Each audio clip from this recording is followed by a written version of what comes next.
Olá, hoje nós vamos falar de duas pautas na área jurídica. Vamos falar de carreira jurídica para mulheres e também se nesse tempo de pandemia é possível fazer revisão de contratos. Vamos um pouquinho aí para a área do direito empresarial, principalmente quem tem contrato de franquia. Será que é possível se utilizar dessa situação para uma revisão? Bom, a nossa convidada de hoje é a advogada Lisiane Schmidel. Obrigada pela sua presença aqui conosco, Lisiane. Vamos já iniciar por essa questão dos contratos em tempos de pandemia, né? Primeiro, na sua prática de escritório, né, no seu dia a dia, já surgiram muitas demandas nessa área?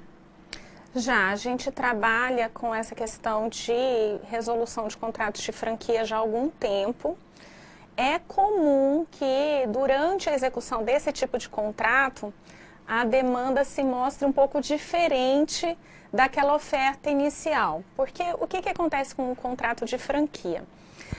Quando os empresários buscam uma franquia para contratar, eles vão muito de acordo com aquela promessa de um negócio que já está pré-estabelecido, né, que já foi testado, que já tem os seus resultados comprovados. Mas eles acabam entrando nesse tipo de contrato sem perceber se de fato eles têm condição de executar esse modelo de contrato, que tem uma série de exigências. Porque a legislação da franquia, ela existe sobretudo para privilegiar a marca. Então, todo esse aparato jurídico que existe no momento, a princípio, ele tende a beneficiar o franqueador, a marca.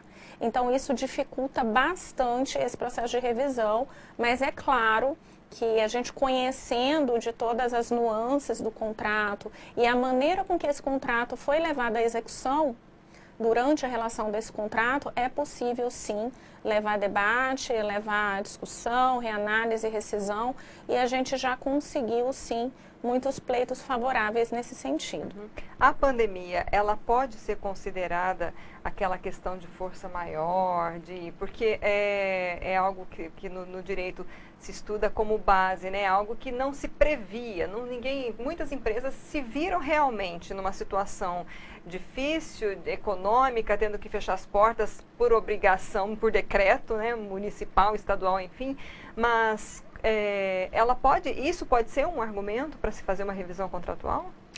Ela pode ser sim um argumento para determinados tipos e modelos de negócio.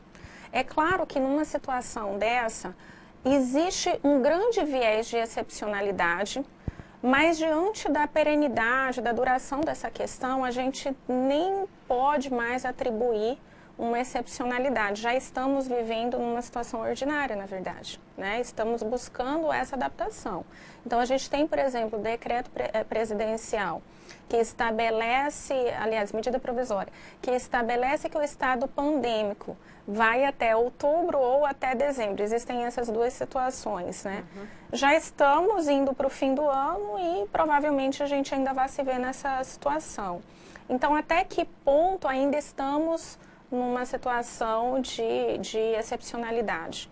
Agora, para aqueles negócios que foram grandemente afetados no início, sobretudo no período de quarentena, né, de ter que fechar, e a gente estava com comércio até pouco tempo, né, Lindsay? Fechado dos shoppings, e shopping costuma ser um ambiente de muita franquia, por exemplo, né, de muitas lojas de franquia. É claro que nesse tipo de atividade que é mais física, que se estabelece fisicamente, existe um prejuízo que é inquestionável. Né? Não dá para a gente fechar os olhos e dizer que isso não existe. Agora, frente ao franqueador ou frente ao seu fornecedor, também existe do lado dele um prejuízo. Então, o que deve ser analisado houve uma negociação, houve a busca de um equilíbrio, esse franqueador ele se preparou ao longo desse período para oferecer condição, subsídio para esses franqueados poderem continuar com o exercício, com a execução desse contrato. Algumas franquias, por exemplo, liberaram do pagamento de royalty, né, durante um período. outros limitaram um pouco a cota de fornecimento, que é um custo pesado para o franqueado normalmente, que é quando ele tem que todo mês ou a cada período assumir uma cota, um estoque daquela marca. E às vezes ele não teve condição de exaurir aquele estoque. Então ele fica sobrecarregado de estoque, tendo que adquirir novos, e isso é um padrão que acaba gerando um grande endividamento desse tipo de empresário, entende? Mas sim, é possível em grande medida vir com o argumento da excepcionalidade da Covid, se essa situação causou, por exemplo, um desequilíbrio contratual ou uma onerosidade excessiva. Que tipos de provas, né, o empresário, o franqueado deve reunir para começar essa negociação? Porque o que se pressupõe é que vai ser uma negociação primeiro entre as partes. Né? É o mais indicado. Né? E aí, que tipo de comprovação ele tem que demonstrar que foi realmente a pandemia que provocou, né, o prejuízo que ele está alegando? Essa pergunta é muito importante porque algumas pessoas pensam que tem um nível de óbvio aí, né? E não necessariamente. Existem vários critérios que são analisados e vai de acordo com cada negócio. Mas ter um controle de balanço de caixa, de fluxo de caixa, com organização, com clareza, pode ser que se exija também um critério de fazer um estudo contábil, né, uma perícia contábil para poder fazer esse diagnóstico. Essa parte é muito importante. E é preciso demonstrar também que houve um favorecimento em prol de uma parte em descompasso de outra. O tipo de prova que se faz depende muito do tipo contratual, depende muito do negócio, mas a prova financeira, essa é essencial, essa tem que existir. E claro que dependendo a gente vai precisar comprovar período de fechamento, né? Então algumas atividades foram fechadas, mas apenas parcialmente. O que isso representou? Né? Houve queda do consumo, em quantos porcentos, precisa ficar bem evidente. E aí a gente fica também, Lindsay, muito nas mãos do juiz, o que ele vai compreender. A gente tem várias vertentes jurídicas nesse aspecto. E a lei da liberdade econômica, ela veio dificultar um pouco esse tipo de debate jurídico, na verdade. Né? Então, na verdade, quem tem a esperança aí de, eu vou resolver isso na justiça, não vai ser tão fácil assim, né? Esses contratos, em geral, eles têm cláusula, por exemplo, de arbitragem, e dá para se discutir isso primeiro com a arbitragem, e tem sido eficiente essas cláusulas e essas negociações? Essa pergunta também é muito boa, Lindsay, porque esse modelo de contrato, de franquia, normalmente existe uma cláusula arbitral, que é o que a gente fala que todo contrato a gente deixa registrado em caso de briga, digamos assim, qual é o lugar em que essa briga vai ser resolvida, né? Então, o foro que a gente fala, né? O foro de Cuiabá e tal. Nos contratos de franquia, o mais comum é que se estabeleça cláusula arbitral. O que isso significa? Significa que qualquer debate no que diz respeito a esse modelo de contrato só pode ser discutido num tribunal arbitral e não na justiça comum. E essa é uma situação que pega, viu, Lindsay? Porque às vezes a gente chega lá, o cliente fala, não, mas eu quero levar isso à justiça. Então, mas existe uma cláusula arbitral. Só que essa cláusula arbitral, para ela ter validade, demanda uma série de requisitos legais que algumas vezes não são observados. E caso esses requisitos não sejam observados, é possível levar a discussão à justiça. Mas para isso a gente primeiro precisa eliminar essa questão da cláusula arbitral, de poder comprovar que é uma situação que não ficou juridicamente adequada para depois levar a discussão quanto às outras questões contratuais.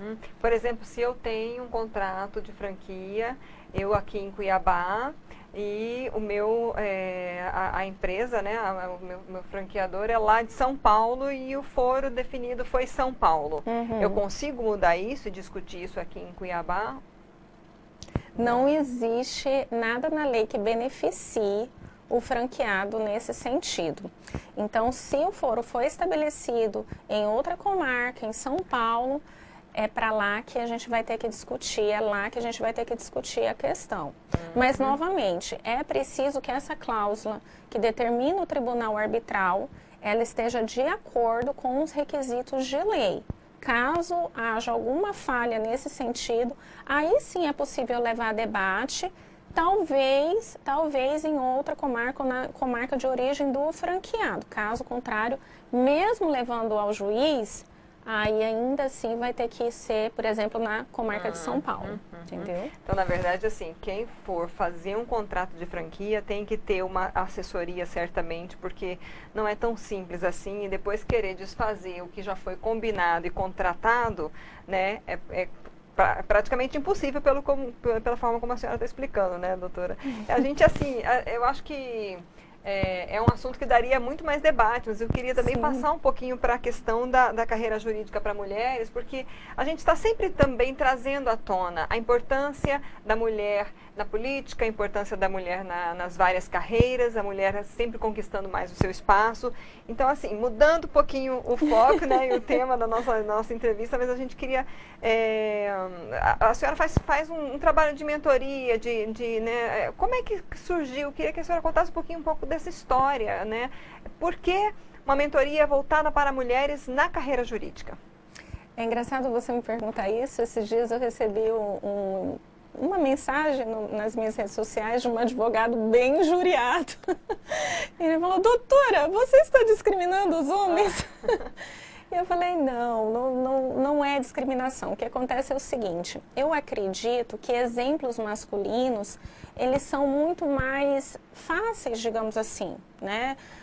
É fácil você encontrar um exemplar de sucesso em qualquer carreira do sexo masculino. Não que não haja mulheres de sucesso em todas as carreiras, mas talvez até pelo excesso de demandas, essas mulheres não se colocam tanto perante os holofotes, digamos assim, né?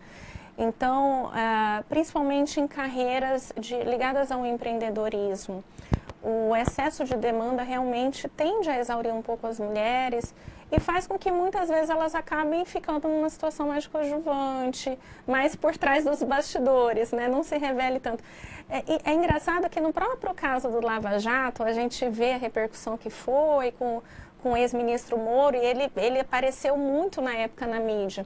Mas por trás existia uma juíza que era altamente atuante. E olha, eu não vou criar polêmica aqui, mas ela realmente estava ali firme no combate junto, e a maioria das pessoas não sabem, né? Não sabem. Então, para a jovem profissional, para a jovem advogada, e quando a gente fala em advocacia hoje, Lindsay, a gente tem que reconhecer que é uma atividade de empreendedorismo, que é uma atividade empresarial. O advogado, como qualquer outro empresário, o advogado privado, ele tem as suas contas para pagar, ele tem o seu custo, né? Então, falta às vezes a essas jovens advogadas um espelho, alguém que elas possam mirar e falar: poxa, que bacana, alguém trilhou esse caminho, deu certo. E a minha ideia devido ao mercado tão competitivo, é pegar na mão mesmo dessas meninas e falar: olha, eu conheço esse caminho, eu sei que não é fácil, conheço a pedreira, mas eu posso te dizer que se você fizer de uma determinada maneira, a tendência é que você corte um pouco e pegue aqui uns atalhos, né? E aí, junto com esse trabalho mais ligado a técnicas, eu também faço um desenvolvimento de inteligência emocional para elas, né? Porque hoje em dia é uma skill importante, né, Lindsay? Então, sobretudo na advocacia, que é uma atividade muito estressante, inteligência emocional muitas vezes define o sucesso ou não de alguém, sabe?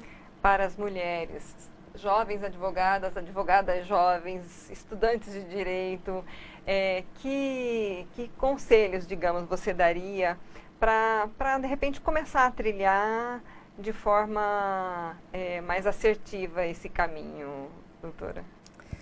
Olha, não tenho como fugir do conselho básico, que é estude bastante. E é verdade, sabe, Lídice, assim, quando eu falo estude, estude além. Sabe, não se conforme com aquilo que a universidade entrega. Não é concebível mais a gente pensar num profissional completo sem que ele vá além. Então, vá além, seja curiosa, procure sempre entregar mais do que o que as pessoas esperam de você. E aqui, obviamente, são conselhos que eu dou para qualquer profissional que está começando ou não. E procure ter confiança, desenvolver o seu senso de segurança, desenvolver a sua autoconfiança, é muito importante. Nós mulheres, às vezes, a gente se coloca muito em dúvida no que tange a nossa capacidade. E eu sempre falo que se a gente pode gerar uma vida, a gente pode tudo, não é verdade? Independente se a mulher vai decidir ser mãe, se não vai, o que ela vai fazer, é importante que ela reconheça esse poder pessoal que ela tem. E a partir do momento que a gente reconhece isso, sabe, num aspecto de natureza mesmo, a gente automaticamente ganha essa confiança e acredita. Então, estude além, seja curiosa, entregue mais e acredite na sua capacidade. Formação em pós-graduação, aqui nós temos na UFMT um mestrado na área de direito ambiental, isso tudo, na sua opinião, agrega na prática? Porque eu conheço assim, advogados que dizem assim, mas aí a gente fica só estudando, e a prática é outra, totalmente, na prática, na teoria a prática é diferente, você tem até uma brincadeira assim, mas contribui esse tipo, na sua opinião, esse tipo de formação? Lídice, eu vou dizer para você assim, uma carreira acadêmica como um mestrado e um doutorado não vai definir a sua advocacia, tá? Porque ele tem um outro viés, ele tem mais esse viés científico. Então, assim, eu estou finalizando o meu primeiro mestrado agora, com 15 anos de advocacia. Então, se você me perguntar, mestrado é definitivo? Eu vou dizer que não. Não é algo que vá definir o sucesso de alguém. Mas eu percebo hoje que, por conta do excesso de cursos de direito, por conta de uma grade um pouco questionável, né, do ensino, a gente sabe que o ensino hoje, ele tá mais raso, entende? Então, eu acho que para que você tenha, de repente, mais consistência e buscando um autodesenvolvimento mesmo, sabe, Lídice? Assim, você pensar, poxa, ok, eu fiz os 5 anos de faculdade, mas dá para eu aprender mais, dá para eu buscar mais. Então, eu acho que nesse sentido, eu diria que é essencial. Agora, também sentar numa cadeira de lato sensu, para só cumprir tabela também não vai fazer diferença, entende? Buscar um equilíbrio, né? Bom, para a gente encerrar, onde que as pessoas podem achá-la? Nas redes sociais, tem um blog, quem quiser te acompanhar, pegar já as suas dicas, que você também de vez em quando passa aí, pode passar pra gente? Sim, eu tenho eu acho que o canal de rede social que eu mais acesso é o meu Instagram, @Lisiane Schmid, é um pouco difícil, mas se colocar Lisiane, eu acredito que já apareça. Lisiane não é tão comum, né? Lisiane Schmid, e aí eu tenho também canal do YouTube, IGTV, tenho minha página pessoal que tem meu blog, enfim. Nas redes sociais aí, colocando Lisiane vai me achar bem fácil. Tá joia, muito obrigada pelas suas informações, muito sucesso também. Muito obrigada, Lídice, foi um prazer. Nós conversamos então com a advogada Lisiane Schmidl. Se você quiser, está escrito aqui, @Lisiane Schmidl, para você procurá-la nas redes sociais. E essa entrevista fica disponível no nosso canal também do YouTube, lá no destaque da RDTV, tem chamada no Facebook. É só acessar, curta e compartilhe para quem é dessa área. De repente está aí querendo alguma informação extra, mande para lá, ok? Obrigada e até a próxima.